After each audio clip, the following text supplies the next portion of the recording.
11 सितंबर 2001 एक ऐसा दिन जिसने पूरे अमेरिका को हिला डाला, एक ऐसा दिन जिसने दुनिया को बदल कर रख दिया। 20 साल बाद भी इसके असर आज तक बाकी हैं। और क्या वर्ल्ड ट्रेड सेंटर पर अफगानिस्तान ने हमला करवाया था? अगर नहीं तो किसने? और हाँ दोस्तों, अगर आप इस चैनल पर न्यू हैं तो इस चैनल को सब्सक्राइब करें। तो चलें आज की गजब की वीडियो का आगाज करते हैं। Our fellow citizens, our way of life, our very freedom came under attack. Oh my God. In a series of deliberate and deadly terrorist acts. Of the Pentagon. The Pentagon has been evacuated. Now this is a world trade centre उस वक्त America की तारीखी इमारतों में शुमार होती थी। इसको उस वक्त अमेरिका की सबसे बड़ी बिल्डिंग होने का इजाज़ हासिल था। ये न्यूयॉर्क की शान थी। 11 सितंबर की सुबह का वक्त था। अमेरिकन एयरलाइंस की फ्लाइट 11 टेक ऑफ करती है। बोस्टन के इंटरनेशनल एयरपोर्ट से इस फ्लाइट में लॉस एंजल्स जाना था। करीब 92 लोग इस हवाई जहाज में सवार थे, जिसमें 5 क्रू मेंबर जबकि 81 पैसेंजर थे। फ्लाइट के टेक ऑफ होने के 15 मिनट बाद पता चलता है कि इसमें 5 हाईजैकर्स हैं जो कि प्लेन को हाईजैक कर लेते हैं और पैसेंजर्स को ओवरपावर कर लेते हैं। जबरदस्ती जहाज के कॉकपिट में घुसते हैं और हवाई जहाज को न्यूयॉर्क के वर्ल्ड ट्रेड सेंटर की तरफ ले जाते हैं और वर्ल्ड ट्रेड सेंटर के नॉर्थ टावर पर जा क्रैश कर देते हैं। Somebody hit the World Trade Center or the Trade Center. World Trade Center.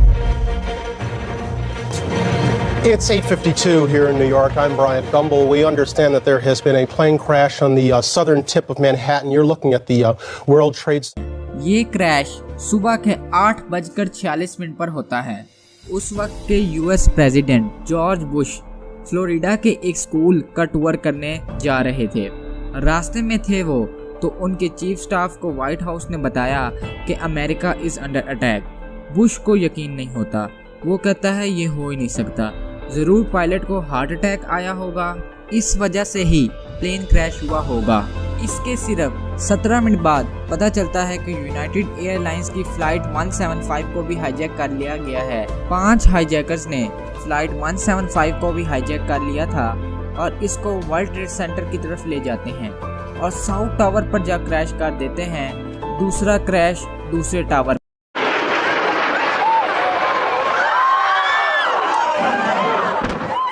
पर। जॉर्ज बुश उस वक्त एक स्कूल में बच्चों के साथ रीडिंग एक्सरसाइज कर रहे होते हैं तो उनका चीफ स्टाफ आकर उनको बताता है कि अमेरिका इज अंडर अटैक। अगले 7 मिनटों में ये खबर आग की तरह पूरी दुनिया में फैल जाती है।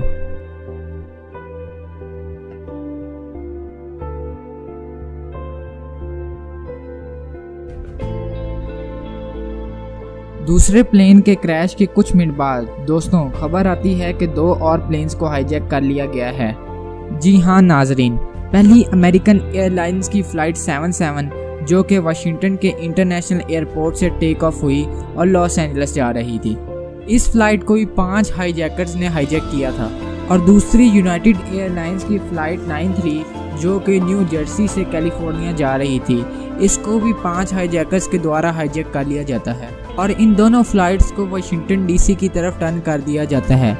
वाशिंगटन डीसी जो कि कैपिटल है यूनाइटेड स्टेट ऑफ अमेरिका का। वहाँ एक बहुत आइकॉनिक बिल्डिंग मौजूद है जिसको पेंटागन कहा जाता है। फ्लाइट 77 को हाईजैकर्स पेंटागन की तरफ टर्न कर देते हैं और इसको पेंटागन की बिल्डिंग पर क्रैश कर देते हैं। Oh my goodness. Oh my goodness. We're looking at a live picture from Washington and there is smoke pouring out of the Pentagon. It would appear that there has been another major explosion, this one in the nation's capital. इस point पर United state की सब airlines को shut down कर दिया जाता है। 9:37 पर तीसरा क्रैश होता है पेंटागन टावर पर। तीसरे क्रैश के 22 मिनट बाद तकरीबन 9:59 पर साउथ टावर पर जो प्लेन क्रैश हुआ था, इसकी वजह से वहां भयंकर आग लग गई थी पूरी बिल्डिंग में। आग और क्रैश की वजह से बिल्डिंग का स्ट्रक्चर वीक हो गया था। स्ट्रक्चर वीक होने की वजह से पूरी बिल्डिंग ही कोलैप्स कर जाती है।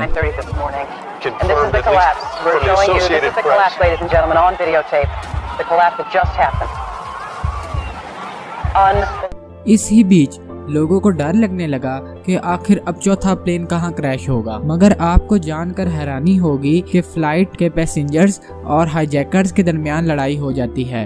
तो इस लड़ाई की वजह से प्लेन क्रैश हो जाता है एक फील्ड पर। नाजरीन, इससे साबित हुआ कि पैसेंजर्स की बहादुरी की वजह से बहुत सी कीमती जानें बच गईं। मगर अफसोस प्लेन का कोई पैसेंजर बच ना सका। सुबह के 10:28 पर नॉर्थ टावर भी कोलैप्स कर जाता है। नाजरीन, आपको जानकर हैरानी होगी कि एक रिपोर्ट के मुताबिक पता चलता है कि 3000 लोगों से ज़ायद इस हादसे में मारे गए, जबकि 6000 लोगों से ज़ायद बुरी तरह इस हादसे में इंजर्ड हुए। इस हमले के पीछे सस्पेक्ट किया जा रहा था उसामा बिन लादेन को कि उसने ये हमला करवाया है। मगर कुछ दिन बाद उसामा स्टेटमेंट देते हैं कि मैं इस हमले में रिस्पॉन्सिबल नहीं। मगर 2004 के यूएस इलेक्शंस में इस इंसिडेंट के 3 साल बाद इसकी एक स्टेटमेंट मंजरे आम पर आती है और इसने इसमें साफ तौर पर कहा होता है कि अमेरिका पर इसी ने अटैक करवाया है। इस स्टेटमेंट में वो हमले की साफ वजह बयान करता है। अमेरिका जो इसराइल को सपोर्ट कर रहा है, लिबनान में जो मुसलमान के खिलाफ हो रहा था उसको सपोर्ट कर रहा है, सऊदी अरेबिया के साथ जो कोलैबोरेशन कर रहा है यूएस। ऐसे बहुत से रीज़न बताए उसामा बिन लादेन ने कि उसने अमेरिका पर क्यों हमला किया। उसामा के कॉन्फ्रेंस करने के बाद मई 2011 में इसको मार दिया जाता है। तो ये था वर्ल्ड ट्रेड सेंटर का अफसोसनाक वाकया जिसको हम 9/11 भी कहते हैं। दोस्तों, मैं उम्मीद करता हूँ कि आपको ये वीडियो पसंद आई होगी। अगर आपको ये वीडियो पसंद आई हो तो प्लीज़ इसको सब्सक्राइब करें और बेल आइकन को भी ज़रूर हिट कर दें। अल्लाह हाफिज़।